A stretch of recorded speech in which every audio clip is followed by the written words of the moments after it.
The confirmed number of cases of the coronavirus in Los Angeles County as of today comes to 166,848. The confirmed number of deaths reaches 4,262. Here in Torrance, the total number of confirmed cases is 919, with total confirmed deaths increasing to 54. Welcome to COVID-19 Today. I'm Ben McCain. It's 4 p.m. on Thursday, July 23rd. Los Angeles County public health officials say COVID-19 is on track to becoming one of the leading causes of death here in the county.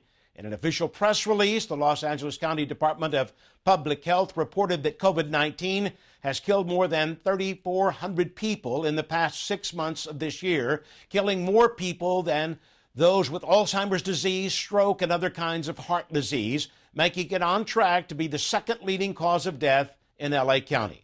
Officials say influenza killed 1,521 people during the 2019 flu season from January to June of last year. Coronary heart disease was the top cause of death. Just a reminder, it's important if you think you could be positive for COVID-19 and are waiting for test results to stay at home and act as if you are positive, self-isolating for 10 days and 24 hours after symptoms and fever lowers. LA County announced there will be 3 new sites where you can get tested for COVID-19. The locations include Southgate Park, Montebello Civic Center, and one in Panorama City. This comes at a much-needed time as there has been a surge in demand for testing as many locations have already been booked up. Once again, LA County health officials are urging people that only those who have symptoms or have had known contact with the virus to get tested. There are more than 130 locations now offering free COVID-19 testing across Los Angeles County. The 2 sites closest for Torrance residents are Harbor UCLA Medical Center on West Carson Street and CVS located at 1303 West Sepulveda Boulevard, just outside city limits. As of yesterday, the 7-day daily average of people getting tested is 20,404. And once again, reports show the number of Americans seeking unemployment benefits is on the rise. The Department of Labor says another 1.4 million Americans filed unemployment for the first time last week, marking it the first increase in the past 16 weeks. Roughly 25 million people are receiving unemployment benefits. Also, nearly 1 million people across the country applied for pandemic unemployment assistance that will expire at the end of the year. Officials say some other challenges for the labor market include the struggles by businesses that require in-person interaction. And while Governor Gavin Newsom announced last week the fate of reopening schools in the state, some elementary schools may have the chance to reopen.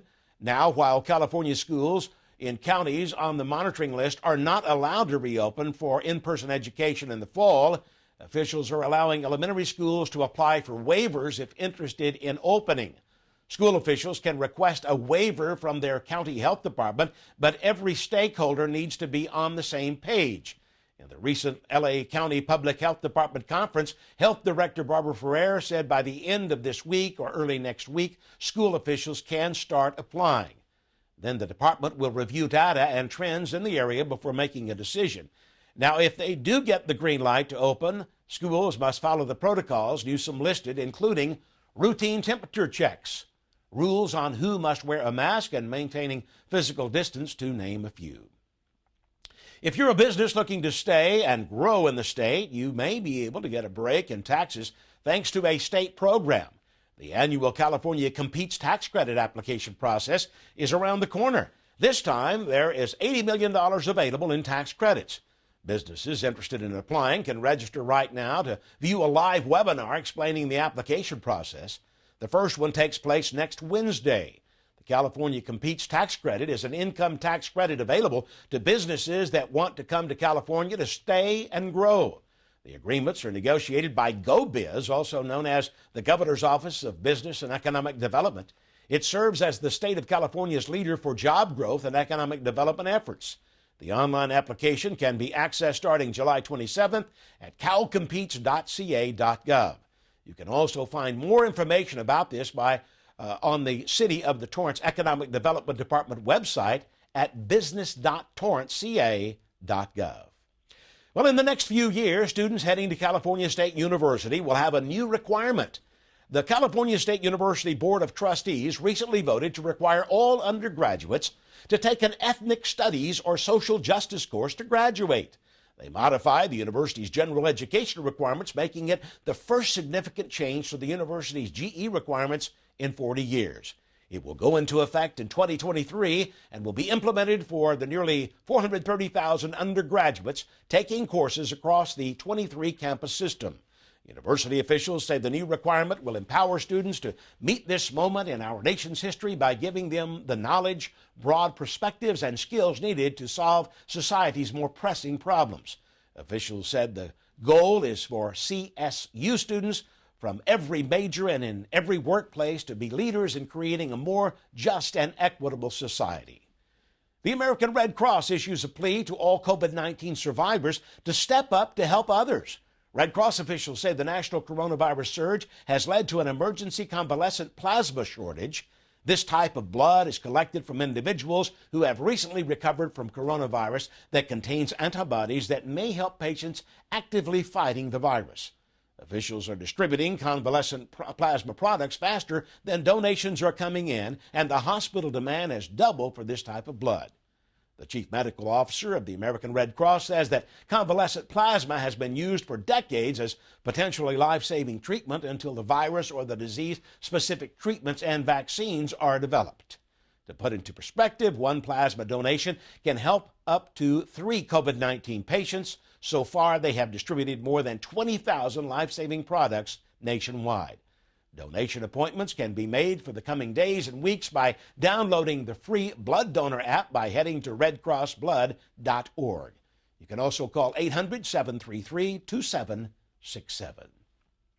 As the weather continues to warm up and you head to the pool with your family to cool down, make sure you keep an extra eye on your children. SafeKids.org, a nonprofit organization working to help families and communities keep kids safe from injuries, has 6 tips for keeping kids safe at the pool. First, watch kids when they are in or around the water without being distracted. It's a good idea to keep young children within arm's reach of an adult and make sure older children swim with a partner every time. Second, teach children how to swim. Every child is different, so it's important to enroll them in the correct class. Teach your child the 5 water survival skills and install fences around home pools if an emergency happens. Know what to do, such as CPR and basic water rescue skills. Centers for Disease Control and Prevention officials say there is no evidence that COVID-19 can be spread to humans throughout the use of recreational waters. The plunge in the city of Torrance is open, but is only allowing swimmers by appointment. Also, don't forget that you can stop by Wilson Park and enjoy the splash pad once again. The hours of operation are 10 a.m. to 3 p.m. A large retail group announced today it filed for bankruptcy. Ascena Retail Group Incorporated, parent of the Ann Taylor and Loft retail chains, that also owns the brand Justice, filed for voluntary Chapter 11 bankruptcy with a restructuring agreement supported by more than 68% of its secured term lenders. The group is the latest to be added to the long list of stores filing for bankruptcy due to COVID-19. Right now, the company is operating with nearly 95% of its stores based reopened and continues to serve customers in those stores and online. Officials say the company will reduce its footprint by closing a significant number of Justice stores and certain Ann Taylor, Loft, Lane Bryant, and Lou and Gray stores. They will also be closing all of its Catherine stores. There are Lane Bryant, Justice, and Loft stores at the Delamo Fashion Center, and the list of stores to close have not yet been released. The largest theater company in the world announced it won't be reopening until later this summer. AMC announced today it is currently planning to reopen its United States movie theaters in mid to late August. Officials say the timing reflects currently expected release dates for much-anticipated blockbusters like Warner Brothers' Tenet and Disney's Mulan, along with other movies. Initially, the plan was to reopen the theaters by the end of this month. Nearly 1/3 of all AMC cinemas in Europe and the Middle East are already open.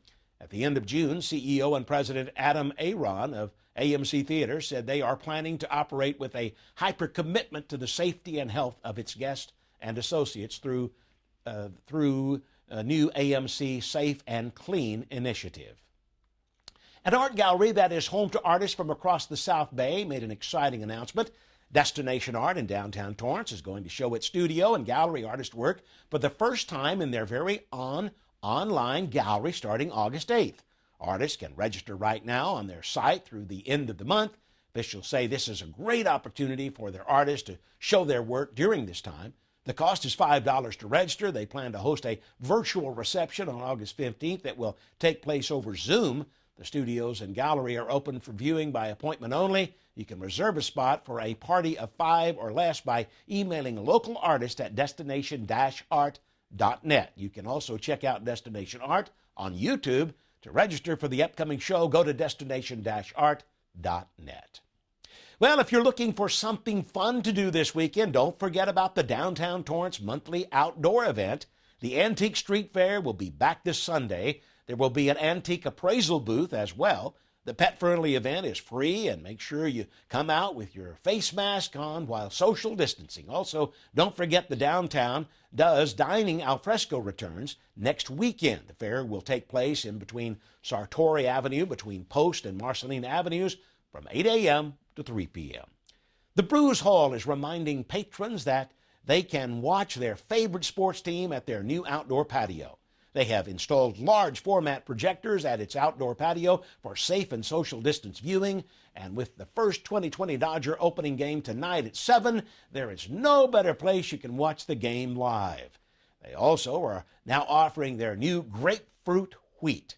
The BREWS Hall is the first multi-concept brewery and food hall in Torrance. They offer 2 breweries and 4 food concepts. They offer food from George Lopez's Chingang Kitchen and Chicken Twilly, Rockin' Fish, and Colin Cowherd's The Herd. They are located near Delamo at 21770 Delamo Circle East. Well, the City of Torrance is asking you to spread kindness and support for one another during a much-needed time. Today, the city kicks off its Dare to Challenge campaign. Residents are asked to work together and strengthen the Torrance neighborly spirit by doing various acts of kindness and spread the message by making a poster for your house, creating sidewalk chalk art, and displaying a poster at your business. The community is also encouraged to post your kindness picture or video of yourself in your mask, stating why you wear a mask or who you wear your mask for.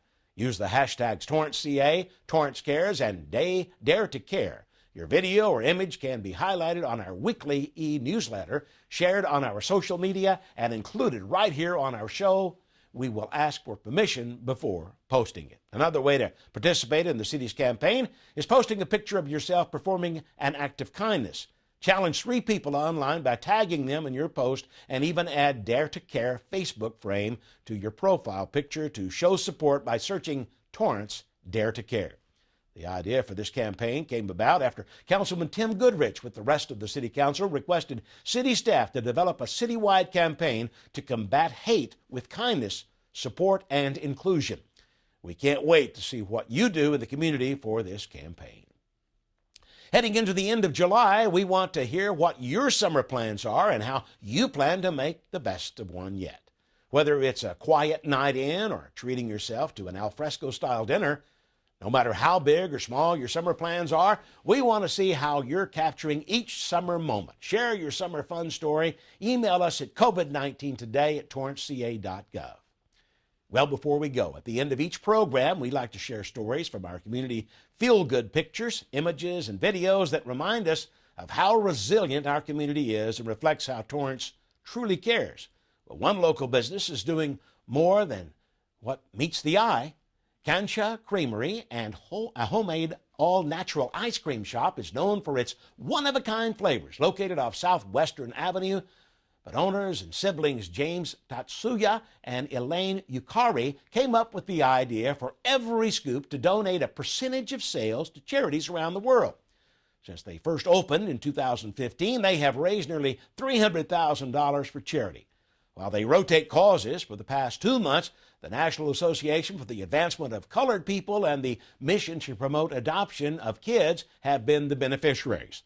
They create homemade ice cream with ingredients from local farmers. They churn ice cream fresh 5 days a week and have a large assortment of flavors. Currently, they are only doing pints for takeout. Their newest ice cream flavor is Yellow Brick Road, made up of walnut brittle and cornbread. We love hearing stories that are happening right here in Torrance. Now, if you have a great one to share or just want to say hello, send us an email. We'd love to hear from you. And that's our update for COVID-19 today. We hope you'll join us again tomorrow at our special time. Due to the extended council meeting, COVID-19 will broadcast at 4 p.m. and Leslie Robbins will be here to bring you the latest updates. Be safe, stay healthy, and thanks for tuning in, and we'll see you next time.